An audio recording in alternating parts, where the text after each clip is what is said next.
പക്ഷേ ഒരു സങ്കടവാർത്തയോടുകൂടിയാണ് നമുക്ക് തുടങ്ങാനുള്ളത്. കാരണം കെ വി വിജയദാസ് നാട്ടുകാർക്ക് ഏറ്റവും പ്രിയപ്പെട്ടവനായ ഒരു നേതാവ്. അതെ, ഈ കോവിഡ് കാലം കൊണ്ടുപോകുന്ന ഒരു മനുഷ്യൻ കൂടി, അല്ലെങ്കിൽ ഒരു നല്ല മനുഷ്യൻ കൂടി എന്ന് പറയേണ്ടി വരും. ഇത്ര പേരാണല്ലേ, എത്രയോ മനുഷ്യർ പോയ കോവിഡ് കാലമാണ്. അറിയുന്നതും അറിയപ്പെടാത്തതുമായ ഒരുപാട് മനുഷ്യർ പോയ കാലമാണ്.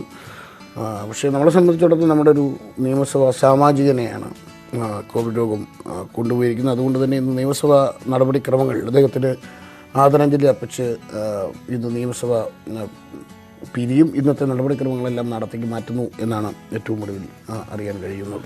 നമുക്ക് വളരെ വിശദമായി തന്നെ പരിശോധിക്കാം. ആദ്യം പാലക്കാട്ടെ. സ്വാഭാവികമായും ആദ്യം നമ്മൾ പാലക്കാട്ടേക്ക് തന്നെ പോകുന്നു. ഇന്നലെ അന്തരിച്ച Palakkad Kongad MLA K V വിജയദാസിൻ്റെ സംസ്കാരം ഇന്നാണ്. എലപ്പുള്ളിയിലെ വീട്ടിൽ 8 മണി വരെ മൃതദേഹം പൊതുദർശനം വയ്ക്കും. എലപ്പുള്ളി ഗവൺമെൻറ് ഹൈസ്കൂളിലും CPM ജില്ലാ കമ്മിറ്റി ഓഫീസിലും മൃതദേഹം പൊതുദർശനത്തിന് വയ്ക്കും. രാവിലെ 11 മണിക്ക് ചന്ദ്രനഗർ വൈദ്യുത ശ്മശാനത്തിലാണ് സംസ്കാരം. പ്രസാദാണ് ചേരുന്നത്. പ്രസാദ്, ഒരു വലിയ വിയോഗം തന്നെയാണ്, വേദനപ്പെടുത്തുന്ന ഒരു വിയോഗം തന്നെ. എന്താണ് അവിടുത്തെ അവസ്ഥ? ഗോപി, അല്പസമയത്തിനകം തന്നെ വിജയദാസിന്റെ ഭൗതികദേഹം അദ്ദേഹത്തിന്റെ വീട്ടിലേക്ക് എത്തിക്കും. ഇവിടെ 8 മണി വരെയാണ് ചടങ്ങുകൾ ക്രമീകരിച്ചിരിക്കുന്നത്. അതിനുശേഷം 9 മണിക്ക് തൊട്ടടുത്തുള്ള അദ്ദേഹം പഠിച്ച എലപ്പുള്ളി UP സ്കൂളിൽ ആയിരിക്കും മാറ്റുക. അവിടെ 1 മണിക്കൂറോളം പൊതുദർശനം ഉണ്ടാകും. തുടർന്ന് CPIM പാലക്കാട് ജില്ലാ കമ്മിറ്റി ഓഫീസിൽ 11 മണി വരെ പൊതുദർശനം ഉണ്ടാകും. 11 മണിയോടുകൂടിയാണ് ചന്ദ്രനഗർ വൈദ്യുത ശ്മശാനത്തിൽ മൃതദേഹം സംസ്കരിക്കുക. വിവിധ ഈ അദ്ദേഹത്തിന്റെ മരണവാർത്ത അറിഞ്ഞ് നിരവധി പേരാണ് ഇപ്പോൾ വീട്ടിൽ എത്തിയിട്ടുള്ളത്. പാർട്ടി പ്രവർത്തകരും നാട്ടുകാരും ഉൾപ്പെടെ ആളുകൾ തന്നെ ഇപ്പോൾ ഇവിടെ തടിച്ചുകൂട്ടിയിട്ടുണ്ട്. വലിയൊരു നഷ്ടം ജില്ലയെ സംബന്ധിച്ചിടത്തോളം. എല്ലാ കാര്യങ്ങളിലും സജീവമായി ഇടപെടുന്ന ഒരാളാണ്. പ്രത്യേകിച്ച് കാർഷിക വിഷയങ്ങളിൽ അത്രയേറെ സജീവമായിരുന്നു വിജയദാസ് എന്ന് തന്നെയാണ് എല്ലാവരും പറയുന്നത്. അദ്ദേഹം 95-ൽ പാലക്കാട് ജില്ലയിലെ ആദ്യത്തെ ജില്ലാ പഞ്ചായത്ത് പ്രസിഡന്റായിരുന്നു. പ്രസിഡന്റായിരിക്കുന്ന സമയത്താണ് മീൻവല്ലം വൈദ്യുത പദ്ധതിക്ക് തുടക്കം കുറിച്ചത്. ഏഷ്യയിൽ തന്നെ ഒരു ജില്ലാ പഞ്ചായത്ത് നടപ്പിലാക്കുന്ന ആദ്യത്തെ ജലവൈദ്യുത പദ്ധതിയായിരുന്നു മീൻവല്ലം പദ്ധതി.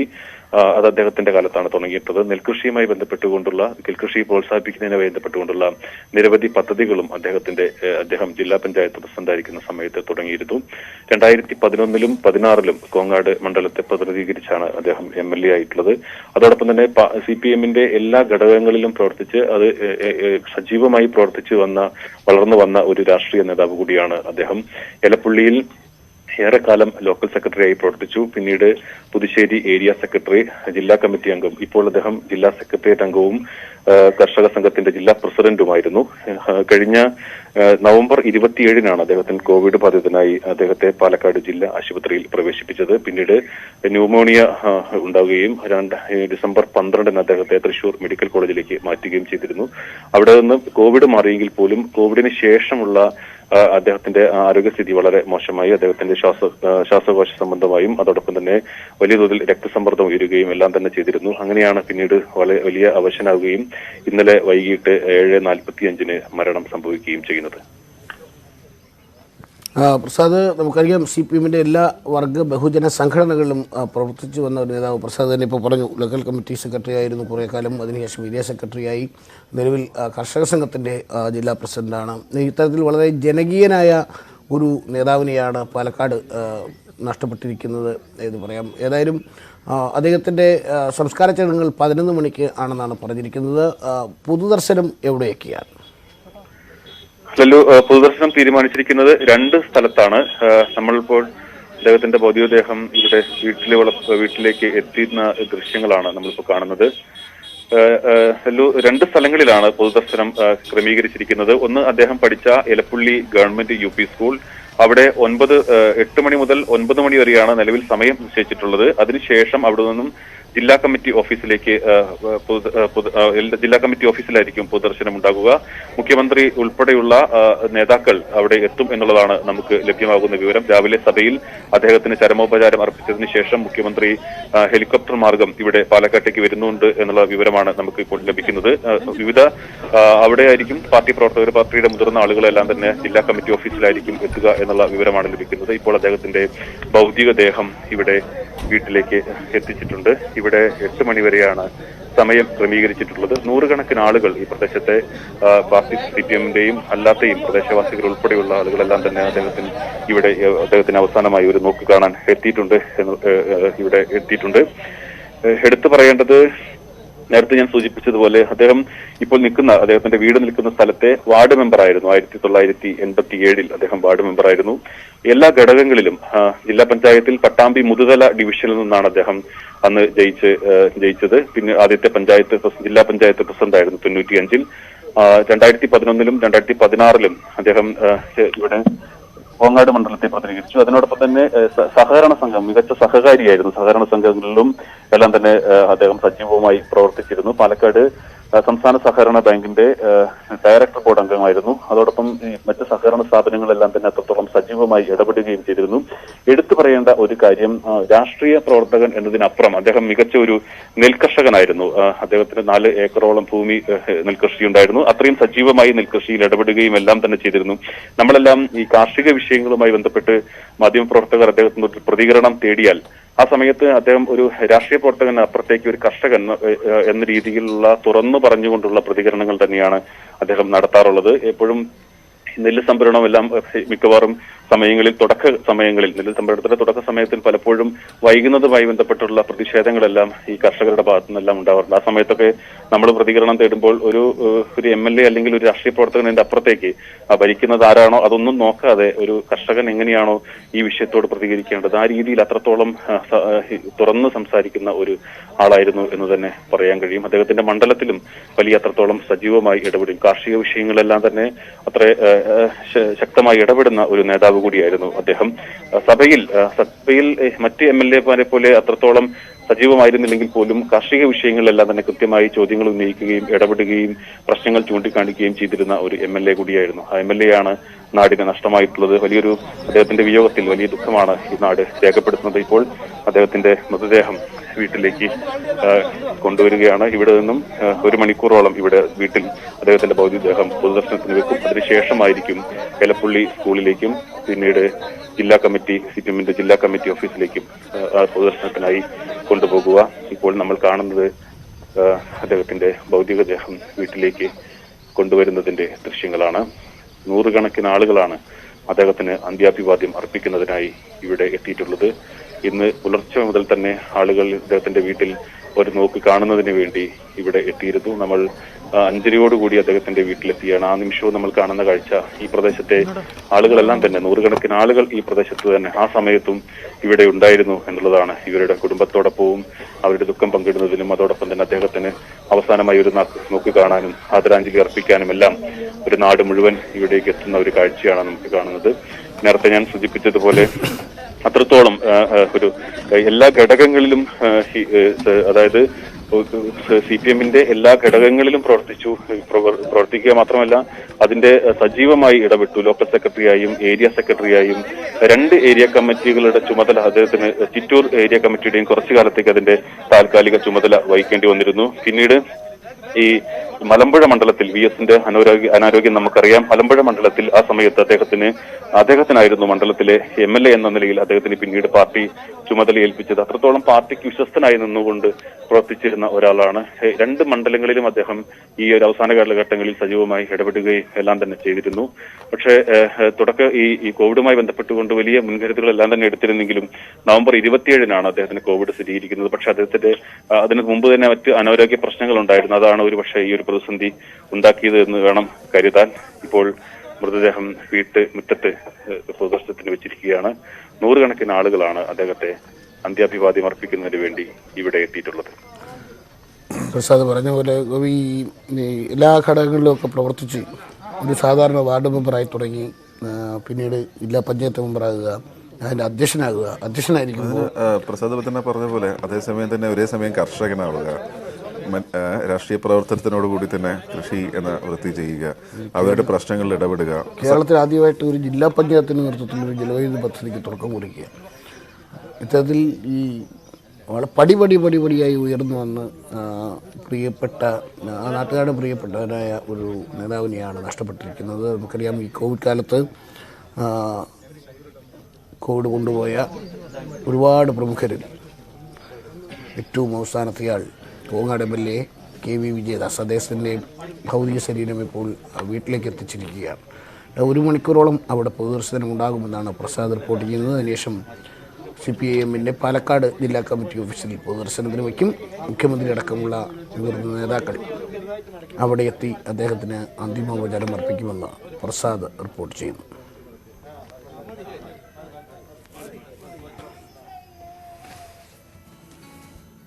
പ്രസാദ് അവിടെ തന്നെ ഉണ്ടാവും. നമുക്കൊന്ന് മറ്റു വാർത്തകൾ നോക്കിയിട്ട് അദ്ദേഹത്തെക്കുറിച്ച് KV വിജയദാസിനെ കുറിച്ച് പ്രസാദിന് തയ്യാറാക്കിയൊരു റിപ്പോർട്ട്, അതിലേക്ക് പോകാമെന്നാണ് കരുതുന്നത്. പാലക്കാട് ജില്ലാ പഞ്ചായത്തിൻ്റെ ആദ്യ പ്രസിഡന്റായിരുന്ന KV വിജയദാസ് രാഷ്ട്രീയ പ്രവർത്തകൻ എന്നതിനൊപ്പം മികച്ച കർഷകൻ കൂടിയായിരുന്നു.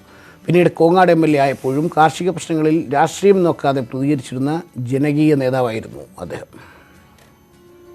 പാലക്കാട് ജില്ലയിലെ എലപ്പുള്ളി കാക്കത്തോട് സ്വദേശി വേലായുധന്റെയും തത്തയുടെയും മകനായ വിജയദാസ് മികച്ച നെൽകർഷകൻ കൂടിയായിരുന്നു. രാഷ്ട്രീയ തിരക്കുകൾക്കിടയിലും നെൽകൃഷി ഉപേക്ഷിച്ചിരുന്നില്ല. അതുകൊണ്ടുതന്നെ നെൽകർഷകർക്കൊരു പ്രശ്നം വന്നാൽ വിജയദാസ് രാഷ്ട്രീയം മറന്ന് തനി കർഷകനായി പ്രതികരിച്ചു. 1995 പാലക്കാട്ടെ ആദ്യ ജില്ലാ പഞ്ചായത്ത് പ്രസിഡന്റായ വിജയദാസ് 2011 2016 കോങ്ങാട് നിന്ന് MLA ആയി. അപ്പോഴും രാഷ്ട്രീയത്തിനൊപ്പം നെൽകൃഷിയും തുടർന്നു. കാർഷിക പ്രശ്നങ്ങൾ നിയമസഭയിൽ അവതരിപ്പിക്കുന്നതിൽ മികവ് കാണിച്ചു. ഇതോടൊപ്പം രാഷ്ട്രീയ രംഗത്തും മികച്ച ഇടപെടൽ നടത്തി. പാലക്കാട് ജില്ലാ പഞ്ചായത്ത് പ്രസിഡന്റായിരിക്കുമ്പോഴാണ് ലോകത്തിന് തന്നെ മാതൃകയായ മീൻവല്ലം ജലവൈദ്യുത പദ്ധതിക്ക് തുടക്കം കുറിച്ചത്. ഏഷ്യയിൽ തന്നെ ഒരു ജില്ലാ പഞ്ചായത്ത് ഏറ്റെടുത്ത് നടപ്പിലാക്കിയ ആദ്യ ജലവൈദ്യുത പദ്ധതിയായിരുന്നു ഇത്. KSYF-ലൂടെ പൊതുപ്രവർത്തന രംഗത്ത് വന്ന വിജയദാസ് ദീർഘകാലം CPM എലപ്പുള്ളി ലോക്കൽ കമ്മിറ്റി സെക്രട്ടറിയായി പ്രവർത്തിച്ചു. തുടർന്ന് പുതുശ്ശേരി ഏരിയ സെക്രട്ടറിയായും ജില്ലാ കമ്മിറ്റിയിലും പ്രവർത്തിച്ചു. 1987 എലപ്പുള്ളി ഗ്രാമപഞ്ചായത്ത് അംഗമായി തെരഞ്ഞെടുക്കപ്പെട്ടു.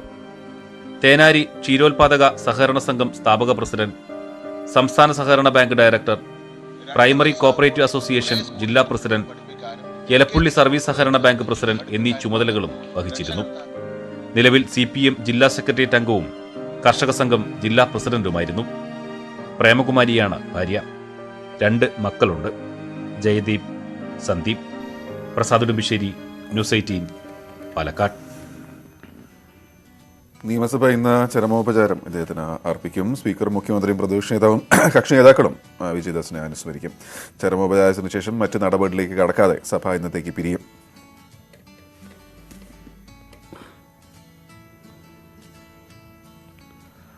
പാലക്കാട് ജില്ലയിലെ കർഷക പ്രശ്നങ്ങൾക്ക് പരിഹാരം കാണാൻ എന്നും മുന്നിൽ നിന്ന നേതാവാണ് KV വിജയദാസ് എന്ന് CPM സംസ്ഥാന സെക്രട്ടറി A. വിജയരാഘവൻ അനുസ്മരിച്ചു.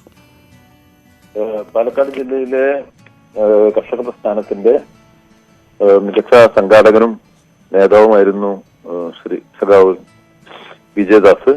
സമൂഹത്തിലെ സാധാരണ ഒരു പശ്ചാത്തലത്തിൽ നിന്ന് വന്ന ആളായിരുന്നു. പക്ഷേ ഭരണ നിർവഹണ രംഗങ്ങളിൽ പാലക്കാട് ജില്ലാ പഞ്ചായത്തുമായി ബന്ധപ്പെട്ട് അതുപോലെ തന്നെ നമ്മുടെ നിയമസഭാ അംഗം എന്നുള്ള നിലയിൽ വേഗതയേറിയ ചടുലമായ തരത്തിൽ എല്ലാവരുടെയും പ്രശ്നങ്ങൾ ഇടപെടുന്ന സേവന സന്നദ്ധത, നല്ല തികഞ്ഞ ഒരു പാർട്ടി പ്രവർത്തകൻ എന്നുള്ള നിലയിൽ വലിയ സ്വീകാര്യത നേടിയ ആളാണ് വിജയദാസ്. പാലക്കാട്ടെ പൊതുമണ്ഡലങ്ങളിൽ നിറഞ്ഞു നിന്ന ജനസേവകനായിരുന്നു വിജയദാസ് എന്ന് VK ശ്രീകണ്ഠൻ MP പറഞ്ഞു. ശ്രീ KV വിജയദാസ് എനിക്ക് ഏറ്റവും അടുപ്പമുള്ള ഒരു ജനപ്രതിനിധിയായിരുന്നു. വർഷങ്ങളായി നല്ല പരിചയമാണ്. സാമൂഹ്യ പ്രവർത്തകൻ, നല്ല പ്രതിജ്ഞാബദ്ധമായി പ്രവർത്തിക്കുന്ന ഒരു രാഷ്ട്രീയ നേതാവായിട്ടാണ് ശ്രീ വിജയദാസിനെ ഞാൻ കണ്ടിട്ടുള്ളത്.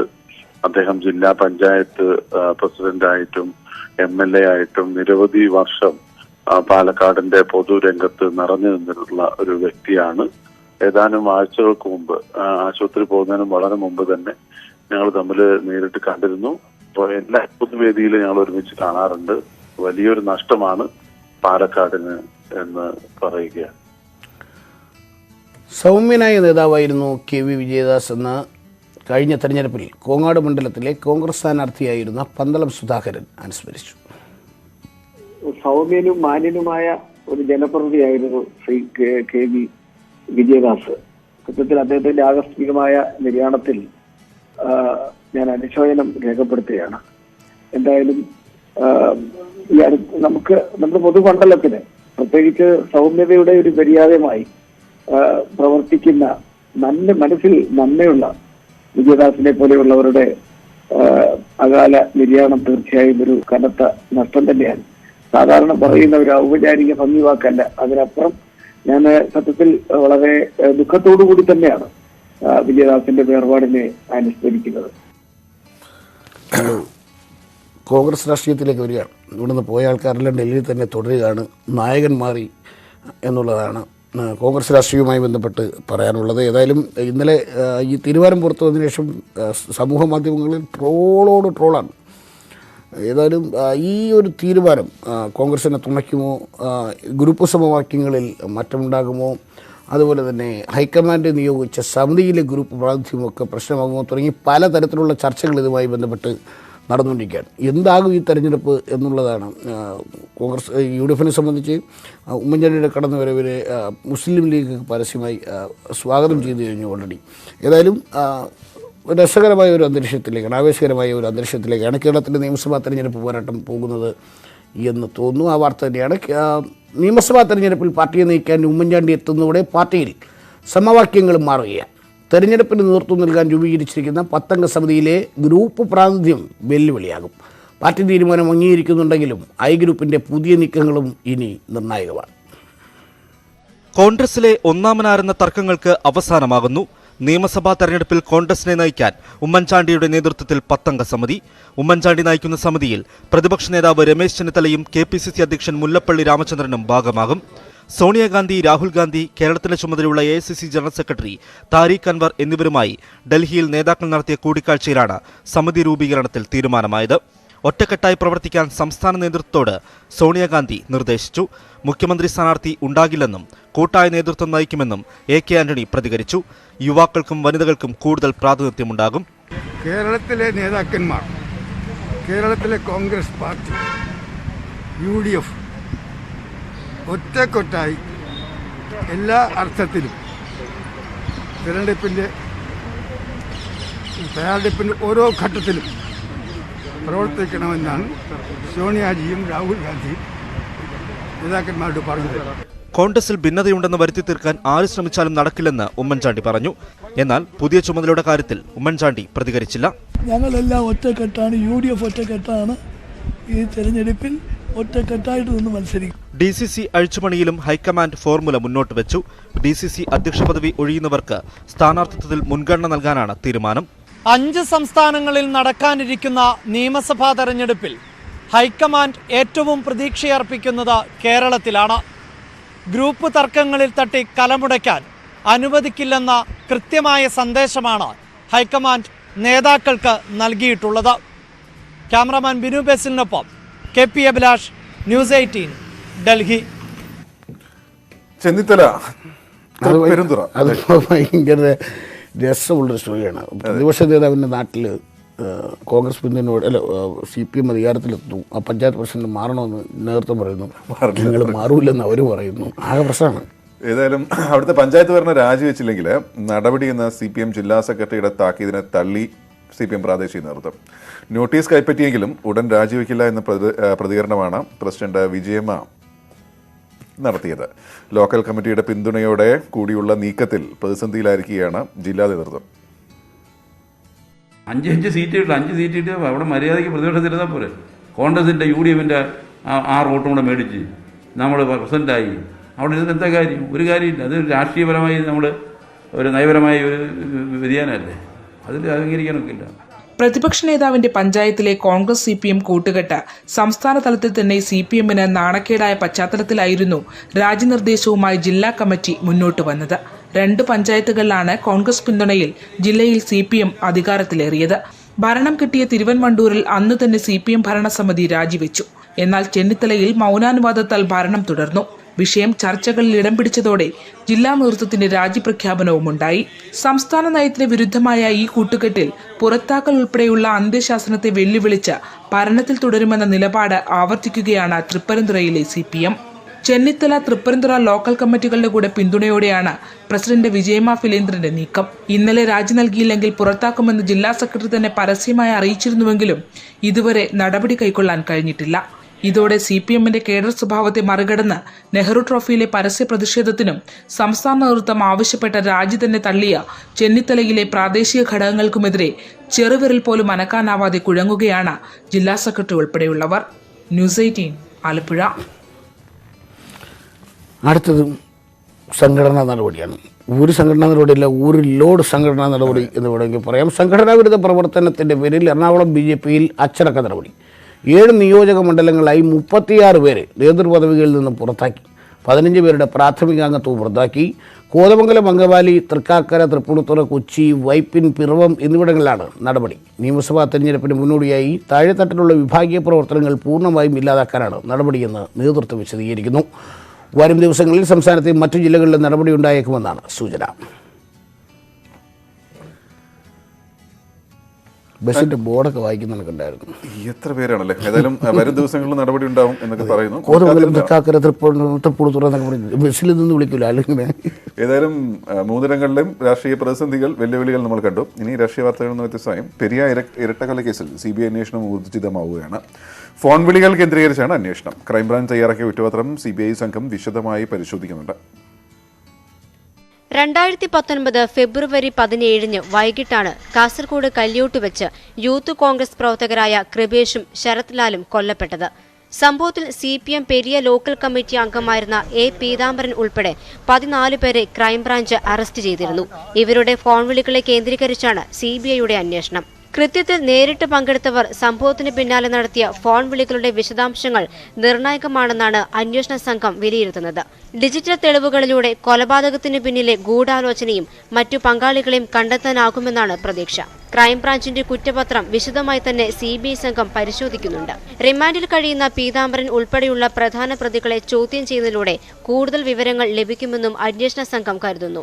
റിമാൻഡിലുള്ളവരെ കസ്റ്റഡിയിൽ വാങ്ങുന്നതിന് നിയമപരമായ തടസ്സം CBIക്കുണ്ട്. അതേസമയം ഇവരെ ജയിലിൽ ചോദ്യം ചെയ്യുന്നതിന് തടസ്സമില്ല. അന്വേഷണ ഉദ്യോഗസ്ഥനായ തിരുവനന്തപുരം യൂണിറ്റിലെ DYSP അനന്തകൃഷ്ണൻ കാസർഗോഡ് എത്തുന്നതോടെ CBI നീക്കങ്ങൾ കൂടുതൽ ഊർജിതമാകും. ന്യൂസ് 18 കാസർഗോഡ്.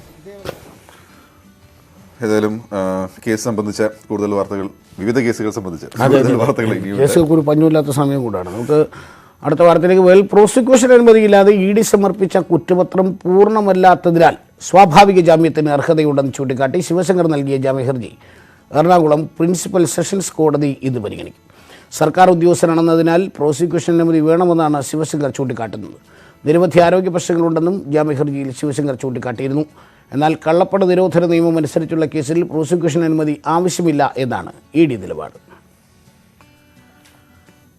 മറ്റൊരു കേസ് കോടതിയിൽ വരുന്ന നടിയെ ആക്രമിച്ച കേസിൽ 1-ാം പ്രതി പൾസർസിനെ ഉൾപ്പെടെ 3 പേരുടെ ജാമ്യാപേക്ഷയിൽ കൊച്ചിയിലെ വിചാരണ കോടതി ഇന്ന് വിധി പറയും. അതേസമയം 8-ാം പ്രതി ദിലീപിന്റെ ജാമ്യം റദ്ദാക്കണമെന്നാവശ്യപ്പെട്ടുള്ള പ്രോസിക്യൂഷൻ ഹർജിയിൽ കോടതി ഇന്ന് വാദം കേൾക്കും.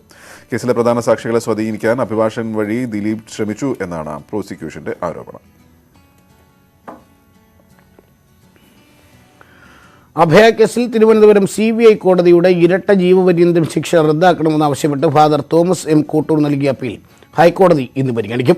കേസിന്റെ വിചാരണയടക്കമുള്ള നടപടികൾ നീതിപൂർവമായിരുന്നില്ല എന്നാണ് ഹർജിയിൽ പ്രതി ആരോപിക്കുന്നത്. കേസിലെ 49-ാം സാക്ഷിയായ അടയ്ക്ക രാജുവിന്റെ മൊഴിയടക്കം അടിസ്ഥാനമാക്കിയാണ് ശിക്ഷ വിധിച്ചത്. ഈ മൊഴി വിശ്വസനീയമല്ലെന്നും ഹർജിയിൽ ഫാദർ തോമസ് M. കോട്ടൂർ വ്യക്തമാക്കുന്നു.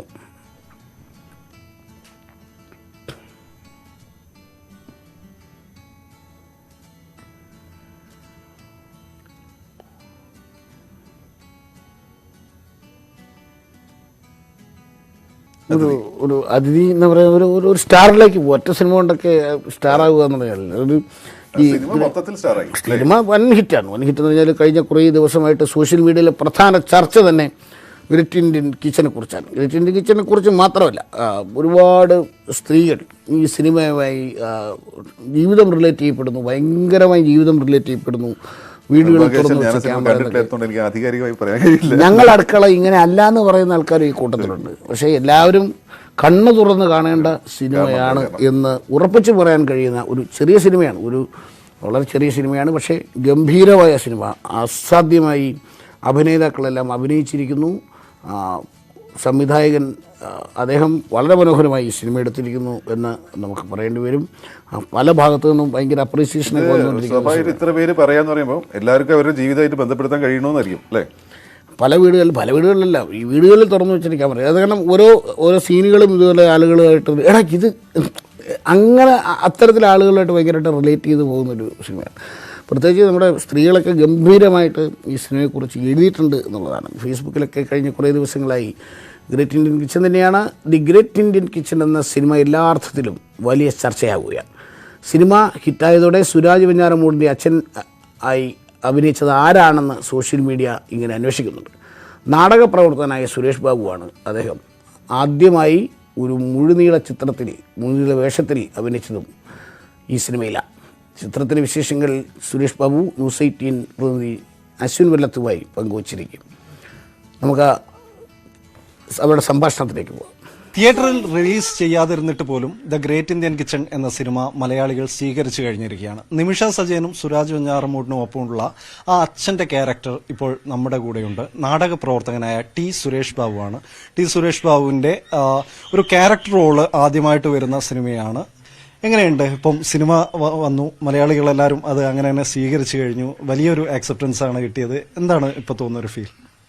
തീരെ പ്രതീക്ഷിച്ചില്ലായിരുന്നു ഇങ്ങനെയൊക്കെ ആവുന്നത്. പക്ഷേ ജിയോ ബേബി എന്ന് പറഞ്ഞ സംവിധായകൻ എന്തോ ചെയ്യും എന്നുള്ള ഒരു ഉറപ്പ് എനിക്കുണ്ടായിരുന്നു. അദ്ദേഹത്തിന് പരിചയമൊന്നുമില്ലായിരുന്നു. രണ്ട് സിനിമ അയാൾ 2 ചെറിയ സിനിമകൾ കണ്ടിരുന്നു. അപ്പോൾ തന്നെ എനിക്ക് മനസ്സിലായി അയാൾ. അപ്പം അതുകൊണ്ട് തന്നെ അയാളെ സിനിമയിൽ അഭിനയിക്കാനുള്ള ചാൻസ് കിട്ടിയപ്പം തന്നെ വളരെ സന്തോഷമുണ്ടായിരുന്നു. പക്ഷെ ഇങ്ങനൊരു ക്യാരക്ടർ റോളാണെന്നറിയാം, സുരാജ് വെഞ്ഞാറമൂടിൻ്റെ അച്ഛനാണെന്നറിയാം. പക്ഷേ ഇത്രമാത്രം ആളുകൾ എന്നെ കാണുന്നു ഞാൻ വിചാരിച്ചില്ലായിരുന്നു. ഇത് ആദ്യമായിട്ടാണ് തോന്നുന്നത് സിനിമയിൽ ഇത്ര ഒരു മുഴുനീള റോളൊക്കെ വരുന്നത് അല്ലേ? ആ മുഴുനീള ആണെന്നൊക്കെ നിങ്ങൾ പറയുമ്പോൾ ഞാൻ അന്തം വിടുകയാണ്. കാരണം എന്നെ സംബന്ധിച്ചിടത്തോളം അത് സംവിധായകൻ അങ്ങനെ ആക്കിയതാ ശരിക്കും പറയുകയാണെങ്കിൽ. എൻ്റെ എനിക്ക് നാടകവുമായിട്ടുള്ള ബന്ധത്തിൽ നിൽക്കുമ്പോൾ അദ്ദേഹം തന്നിരിക്കുന്ന പറഞ്ഞിരിക്കുന്ന ആ മെത്തേഡ് ഉണ്ടല്ലോ, ഇത് സ്ക്രിപ്റ്റ് വരെ ഇല്ലാണ്ട് നമ്മളെ പോയി കഴിഞ്ഞാൽ ഒന്ന് സ്ക്രിപ്റ്റ് ഞാൻ ചോദിച്ചു. അപ്പം പറഞ്ഞ് എന്ത് ചേട്ടാ സ്ക്രിപ്റ്റൊന്നുമില്ല, ചേട്ടനങ്ങ് ചെയ്താൽ മതിയെന്നേ പറഞ്ഞു. നമ്മൾ എന്താ ചെയ്യുക എവിടെയാണ്? അപ്പം പോയിട്ട് ഭക്ഷണം കഴിക്കാൻ പറഞ്ഞു. അവിടെ പോയി ഭക്ഷണം കഴിക്കുന്നു. വേസ്റ്റ് അവിടെ ഇട്ടണം. ആ വേസ്റ്റ് ഒരു സ്ഥലത്ത് പറഞ്ഞു തന്നിട്ട് അവിടെ ഇടണം എന്ന് പറഞ്ഞു. അതിട്ട് ആ വേസ്റ്റ് കഴിഞ്ഞാൽ പിന്നെ ഭക്ഷണം കഴിക്കാൻ പറയുന്നു. പിന്നെ പത്രം വായിച്ചിരിക്കാൻ പറയുന്നു. അപ്പം ഏകദേശം ആദ്യത്തെ ഇതിൽ തന്നെ എനിക്ക് മനസ്സിലായിട്ടുണ്ട്. ആദ്യം തന്നെ ഇത് കണ്ടപ്പോൾ എനിക്ക് മനസ്സിലായി ഇതിൻ്റെ റൂട്ട് ഇങ്ങനെയാണ്. അപ്പോൾ ഈ വലിയൊരു മനയിൽ വലിയൊരു സിനിമ കണ്ടല്ലേ, അതിൽ ആ വലിയൊരു എന്താ പറയുക, ഈ തറവാട്ടിലെ കാരണവരാന്ന് പറഞ്ഞു കഴിഞ്ഞാൽ പിന്നെ നമ്മളങ്ങ് കാരണവരാകുക. പിന്നെ ഇതിനിങ്ങനെ തുടർന്നിങ്ങനെ പോകുന്നൊരു ഇതാണ് അയാൾ എന്നെ കണ്ടെത്തിയത്. പിന്നെ അത് ആരോ നിറച്ച് തന്ന ഒരു സ്വഭാവം, പണ്ടാരോ തന്നൊരു സ്വഭാവം അല്ല, സ്വഭാവം ഇങ്ങനെ നിറച്ച ആരോ തന്നൊരു മാലിന്യവും പേരിങ്ങനെ നടക്കുക കുറച്ച്. അങ്ങനെ അത് കഥാപാത്രം ഒരുപാട് ആളുകൾ പിന്നെ ഇവിടെ ഉണ്ട്, പിന്നെ നാട്ടിലൊക്കെ ഉണ്ട്, ഞാൻ കണ്ടിട്ടുണ്ട്.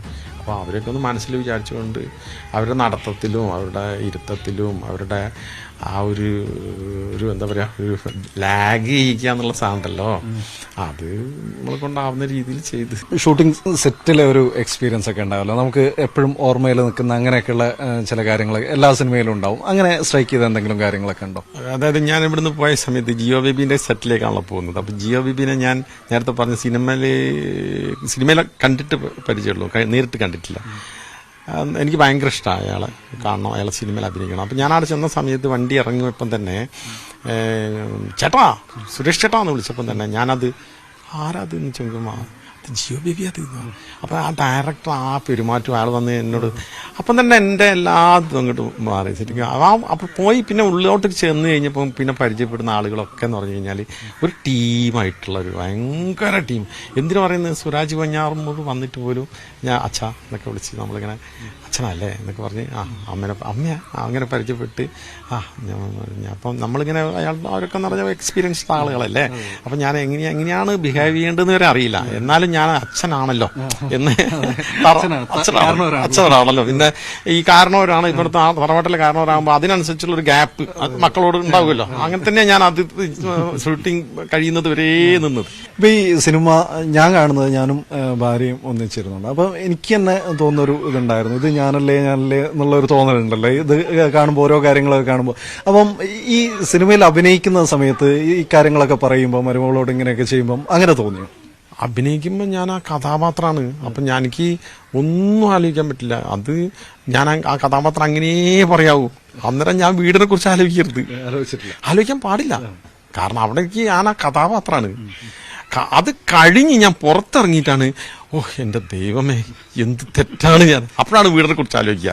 ഞാൻ വീട്ടിൽ ഞാൻ എൻ്റെ അമ്മേനോട് പിന്നെ ഭാര്യനോടൊക്കെ ചെയ്തത് എന്ത് പാവായിപ്പോയല്ലോ, അയ്യോ ഒന്ന് തിരുത്തണമല്ലോ, വളരെ മോശമാണ്, കുറച്ച് അഴുക്ക് കൂടി കിടക്കുന്നുണ്ട്, അതൊന്ന് ഈ കഥാപാത്രം എന്നിലും ഉണ്ട് എന്നൊരു തിരിച്ചറിവ് നിങ്ങളിലുള്ള പോലെ തന്നെ അത് ഓരോ പ്രേക്ഷകനിലും ഉണ്ട് എന്നാണ് തോന്നുന്നത്. അതുകൊണ്ട് തന്നെയാണ് ആ ഫിലിം ഇങ്ങനെ എടുക്കുന്നതെന്നാണ് തോന്നുന്നത്. സിനിമയിലെ കുടുംബത്തെ നമ്മൾ കണ്ടു, ശരിക്കുള്ള ജീവിതത്തെ എല്ലാ കുടുംബത്തെ ഒന്ന് പരിചയപ്പെടുത്താം. ഇത് എൻ്റെ മോനാ, മൂത്തമ്മൻ. രണ്ടാമത്തെ മോൻ പിന്നെ പൂനെയിലാണ് ഉള്ളത്. ഇവർക്ക് രണ്ടാൾക്ക് ഇഷ്ടപ്പെട്ട പണിയാണ്. ഇപ്പം നാടകത്തിന് വന്ന സമയത്ത് എനിക്ക് പേടിച്ചിട്ട് കൊണ്ടുവരാൻ കാരണം എന്താ വെച്ചാൽ 1.5 വയസ്സിൻ്റെ വ്യത്യാസമുള്ള രണ്ടാളും. അപ്പോൾ ഇവക്കൊരു അന്നേ ഞാൻ നിങ്ങൾ കുറ്റം പറയുന്നുണ്ടല്ലോ എന്നെ പറ്റിയിട്ട്. ഇപ്പോൾ അന്നേ ഇവക്കൊരു സമാധാനം ആയിക്കോട്ടെ വെച്ചിട്ട് ഞാൻ കൂട്ടി എടുത്തുകൊണ്ടുപോയി കളഞ്ഞതാ.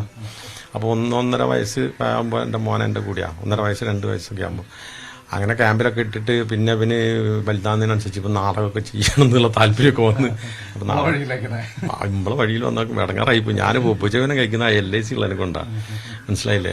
അപ്പം അപ്പം അതുകൊണ്ട് ഞാനിത് ചെയ്ത് ഇവനിപ്പം ഈ ഫീൽഡിൽ ഞാൻ വരുന്നത് എങ്കിലും ഒരു അധ്യാപകൻ്റെ ചെറിയ D.Ed കോഴ്സൊക്കെ ചെയ്തിട്ട് ഇവിടെ അടുത്തുള്ള സ്കൂളിൽ തന്നെ താൽക്കാലികമായിട്ട് പോകുന്നുണ്ട്. മറ്റും പൂനെയിലാണുള്ളത്. ടൂൾ ആൻഡ് ഡൈ ചെയ്യാണ്.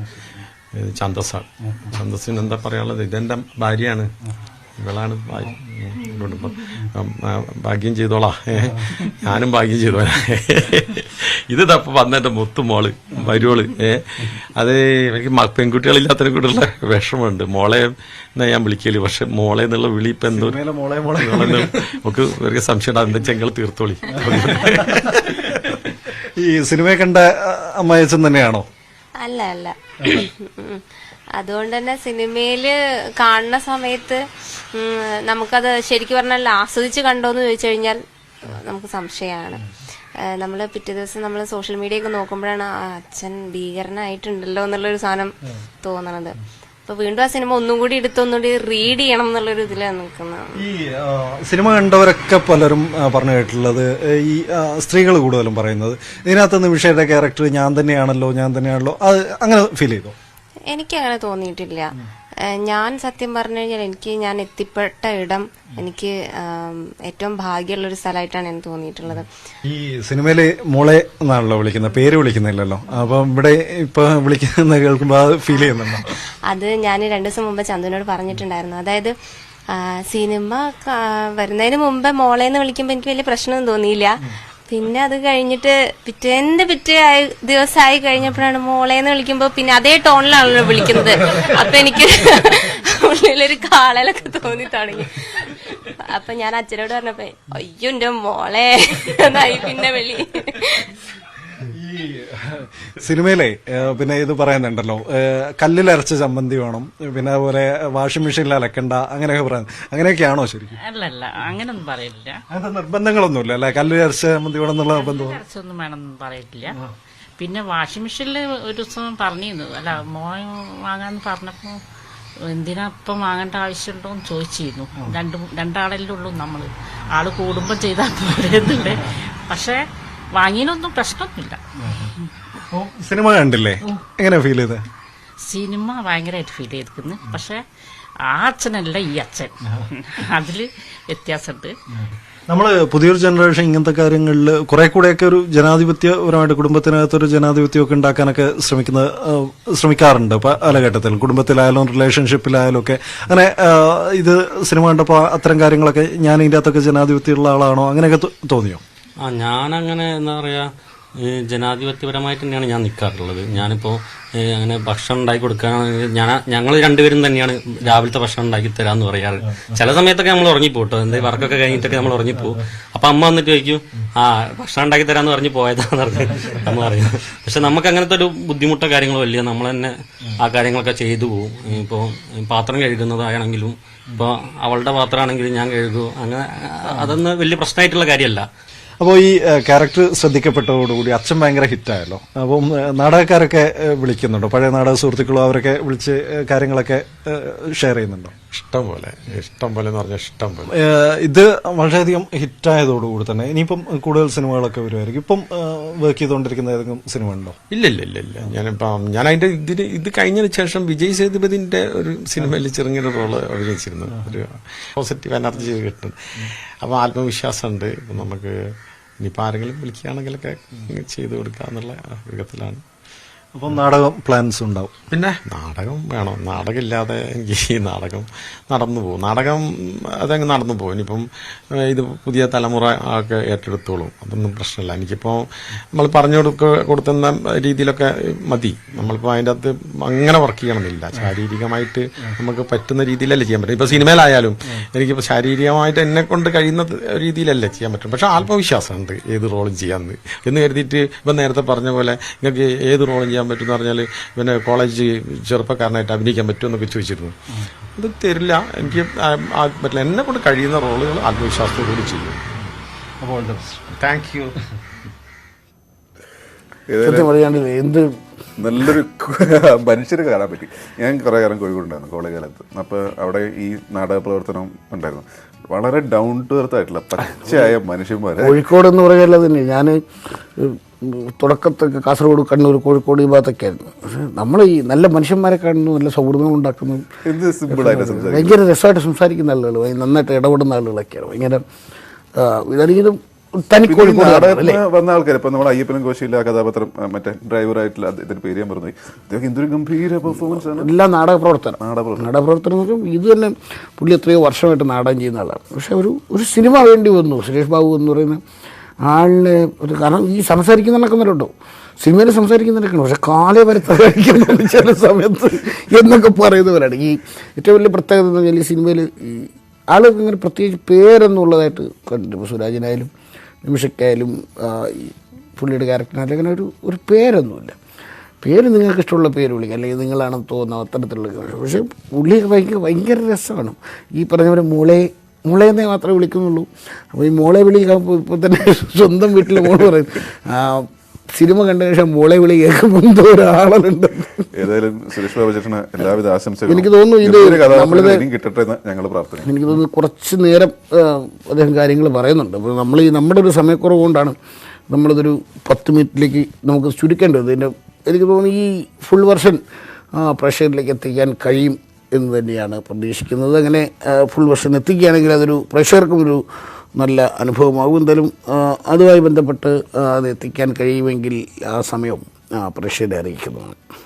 വാർത്തയുടെ അഭിമുഖമൊക്കെ കണ്ടിട്ട് ഒട്ടും സന്തോഷമില്ലാത്ത ഒരു വാർത്തയിലേക്ക് പോവുകയാണ്.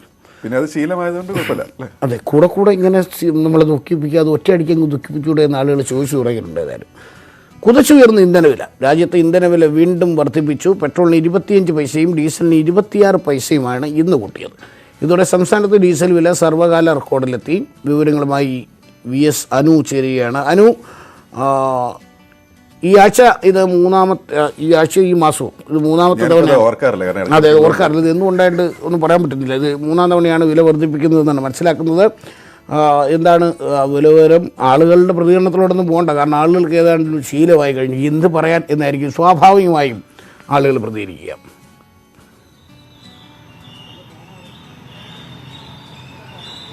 തീർച്ചയായും ലലു ഗോപി സൂചിപ്പിച്ചതുപോലെ ആളുകൾക്ക് ഇത് ശീലമായിരിക്കുന്നു. ഇന്ന് സംസ്ഥാനത്ത് 4-ാം തവണയാണ് പെട്രോൾ ഡീസൽ വില വർദ്ധിക്കുന്നത്, കൂട്ടുന്നത്. ഇന്നിപ്പോൾ തിരുവനന്തപുരത്ത് 87 രൂപ കടന്നിരിക്കുന്നു. 87 രൂപ 28 പൈസയാണ് സംസ്ഥാനത്ത് തിരുവനന്തപുരത്ത് ഇന്ന് പെട്രോളിന്റെ വില. ഡീസലിന്റെ വിലയാകട്ടെ അത് 81 രൂപ 31 പൈസയും ആയിരിക്കുന്നു. നേരത്തെ സൂചിപ്പിച്ചതുപോലെ സംസ്ഥാനത്ത് ഈ മാസം 4ാം തവണയാണ് പെട്രോൾ ഡീസൽ വില വർധനവ് ഉണ്ടായിരിക്കുന്നത്. കൊച്ചിയിലെ ഇന്നത്തെ പെട്രോളിന്റെ വില 85 രൂപ 35 പൈസയാണ്. ഡീസലിന്റെ വിലയാകട്ടെ 79 രൂപ 50 പൈസയും. അതായത് തുടർച്ചയായി തന്നെ സംസ്ഥാനത്ത് ഈ പെട്രോൾ ഡീസൽ വില കൂടുതലായി കൂട്ടുന്നു എന്നുള്ളതാണ് ഏറ്റവും പ്രധാനപ്പെട്ട കാര്യം. മാത്രമല്ല ഈ സംസ്ഥാനത്ത് ഈ ഡീസലിന്റെ വില സർവകാല റെക്കോർഡിലേക്ക് എത്തിയിരിക്കുന്നു എന്നുള്ളതും ഏറെ ശ്രദ്ധേയമായ കാര്യമാണ്. പക്ഷേ നമുക്കിന്ന് രാവിലെ പമ്പിലെത്തുമ്പോൾ വലിയ ആൾത്തിരക്കൊന്നും പമ്പിൽ കാണുന്നില്ല. ഏറ്റവും പ്രധാനപ്പെട്ട കാര്യം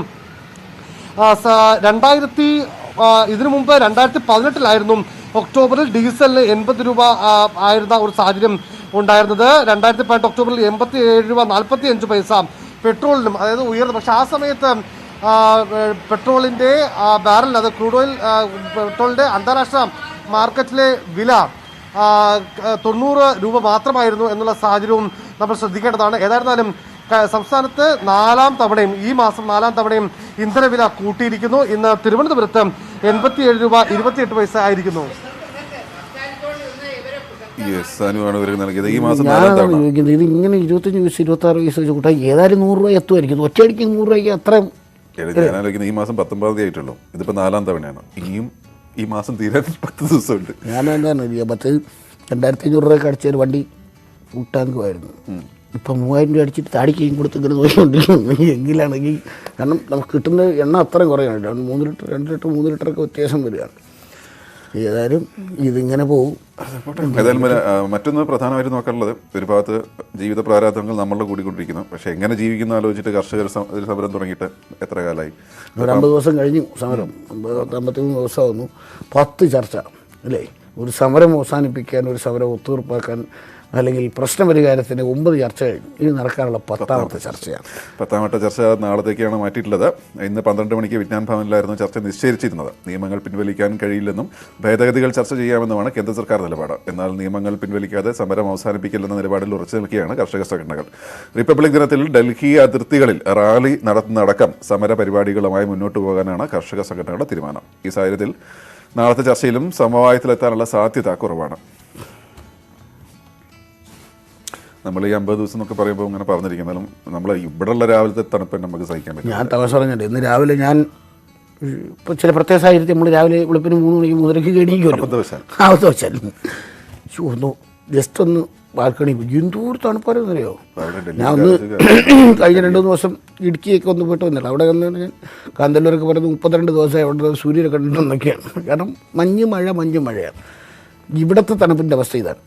അവിടുത്തെ തണുപ്പിൻ്റെ അവസ്ഥ എന്താണെന്ന് നമുക്കിങ്ങനെ പറയാം. കാരണം നമ്മളത് അനുഭവിക്കാത്തതുകൊണ്ട് നമുക്ക്. പക്ഷേ ആ വിഷ്വലൊക്കെ കാണുമ്പോൾ നമുക്കറിയാം എന്തൊരു തണുപ്പായിരിക്കും. ആ തണുപ്പത്തിൽ ഈ മനുഷ്യന് 50 ദിവസത്തിലധികമായി അവിടെ പ്രായമായ ആൾക്കാർ. ഏതായാലും അതിൻ്റെ സാധ്യതകൾ നോക്കട്ടെ. ആലോചിക്കുമ്പോൾ സങ്കടമുണ്ട് സത്യം പറഞ്ഞാൽ അല്ലേ. പിന്നെ നമുക്ക് ഇടവേളയ്ക്ക് മുമ്പ് നമ്മൾ പറഞ്ഞ വാർത്തയിലേക്കാണ്. നമ്മൾ സാധാരണ ക്രിക്കറ്റ് കളിക്കുന്നത് ബാറ്റ് കൊണ്ടാണല്ലോ. ഇവിടെ ഇന്ന് കാണാൻ പോകുന്നത് സ്റ്റമ്പ് കൊണ്ട് ക്രിക്കറ്റ് കളിച്ച് വൈറലായ ഒരു 8 വയസ്സുകാരനെയാണ്. തൃശ്ശൂരിലാണ്. ഇന്ത്യയിൽ മാത്രമല്ല പാകിസ്ഥാനിലും ആരാധകരുണ്ട് ഈ മിടുക്കന്. ഇനി വിഘ്നജിൻ്റെ വിശേഷങ്ങൾ കാണാം.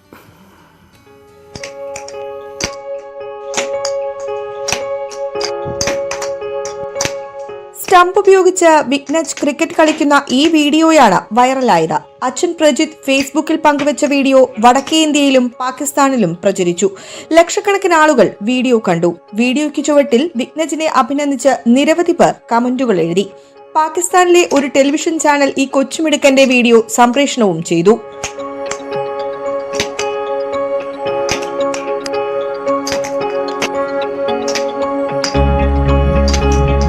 ലോക്ക്ഡൌണിനിടെ സ്ഥിരമായി കളിക്കുന്ന ക്രിക്കറ്റ് ബാറ്റ് മുറിഞ്ഞപ്പോൾ സ്റ്റംപ് ഉപയോഗിച്ച് കളിക്കുകയായിരുന്നുവെന്ന് വിഘ്നജ്. എൻ്റെ അച്ഛനോട് പറഞ്ഞു സ്റ്റെമ്പിൽ കളിച്ചു നോക്കാം. അതുകൊണ്ട് എൻ്റെ അച്ഛൻ വിജയിച്ചു. സ്റ്റെമ്പിൽ കളിച്ച ഓപ്പൺ ടെറസിലെ പന്ത് തോന്നുന്നു. അതുകൊണ്ട് എൻ്റെ ഇഷ്ടം കൊണ്ട് എൻ്റെ അച്ഛൻ എന്തായിരുന്നു സ്റ്റെമ്പും കൊണ്ട് കളിക്കാൻ തുടങ്ങി.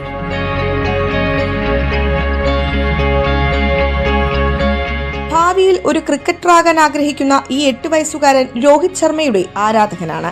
ഞാൻ ഡിഫൻസ് കളിക്കും, കവർ ഡ്രൈവ് കളിക്കും, സ്ട്രൈറ്റ് ഡ്രൈവ് കളിക്കും, ഓൺ ഡ്രൈവ് കളിക്കും, പെഡൽ സ്വീപ്പ് കളിക്കും, സോങ് സ്വീപ്പ് കളിക്കും, സ്ക്വയർ സ്വീപ്പ് കളിക്കും, സ്കൂപ്പ് ചെയ്യും. രോഹിത് ശർമ്മേനെ പുൾ ഷോട്ട് എനിക്ക് ഭയങ്കര ഇഷ്ടം. അതുകൊണ്ട് എനിക്ക് രോഹിത് ശർമ്മേനെ മാതിരി കളിക്കാൻ പറ്റുന്നത്. രോഹിത് ശർമ്മേന്റെ ഞാൻ ബെസ്റ്റ് ഫാനാണ്. വിഘ്നജിന് പ്രോത്സാഹനവുമായി കുടുംബം കൂടെയുണ്ട്. രാവിലെ 5 മണിക്ക് എണീറ്റ് നല്ലവണ്ണം ഹാർഡ് വർക്ക് ചെയ്യും എവിടെയെങ്കിലും എത്തണം എന്ന് വിചാരിച്ചു. എനിക്ക് ചില സമയത്ത് ലോക്ക്ഡൗൺ സമയത്ത് ഇവൻ്റെ ബാറ്റ് പൊട്ടിപ്പോയി. അപ്പോൾ പൊട്ടിപ്പോയപ്പോൾ ഞാൻ മോനോട് പറഞ്ഞു, ഇവൻ മോൻ തന്നെ എന്നോട് ആ ഓപ്ഷൻ പറഞ്ഞത് നമുക്കിന്ന് സ്റ്റെമ്പിലൊന്ന് പ്രാക്ടീസ് ചെയ്ത് നോക്കാമെന്ന്. ഫസ്റ്റ് ഞാൻ സമ്മതിച്ചില്ല, പിന്നെ അവൻ്റെ നിർബന്ധത്തിൽ ഞങ്ങൾ അവനെ കളിപ്പിച്ചു. മകന്റെ ക്രിക്കറ്റിലുള്ള അഭിരുചി തിരിച്ചറിഞ്ഞ രക്ഷിതാക്കൾ വിഘ്നജിന് പരിശീലനം നൽകുന്നുണ്ട്. ന്യൂസ് 18 തൃശൂർ.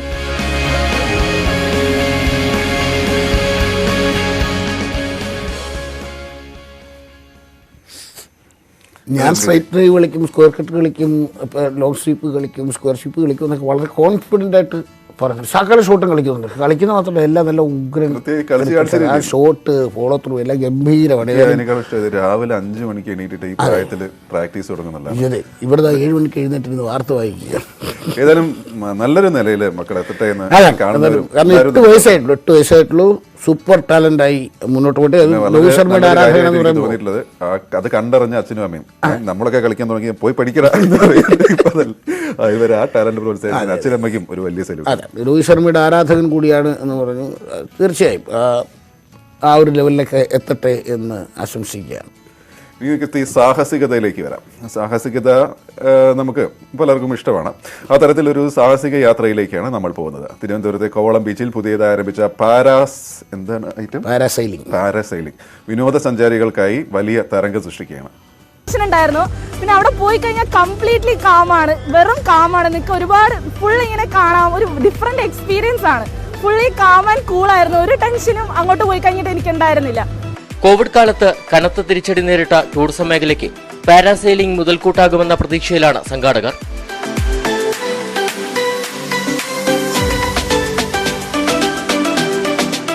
ഇത് പുത്തനുണർവ് ടൂറിസം മേഖലയ്ക്ക് നൽകുമെന്നാണ് ഞങ്ങളെല്ലാവരും പ്രതീക്ഷിക്കുന്നത്. ഇതിനകം ധാരാളം എൻക്വയറീസ് നമുക്ക് അക്രോസ് ദ കൺട്രിയിൽ നിന്നും എസ്പെഷ്യലി കേരളത്തിൽ നിന്ന് ലഭിച്ചു കഴിഞ്ഞു. ടൂറിസ്റ്റുകളുടെ ഒരു പ്രിയങ്കരമായിട്ടുള്ളൊരു വാട്ടർ സ്പോർട്സ് വിനോദമാണ് പാരാസെയിലിംഗ്. 2500 രൂപയാണ് പാരാസെയിലിംഗിന്റെ ഫീസ്.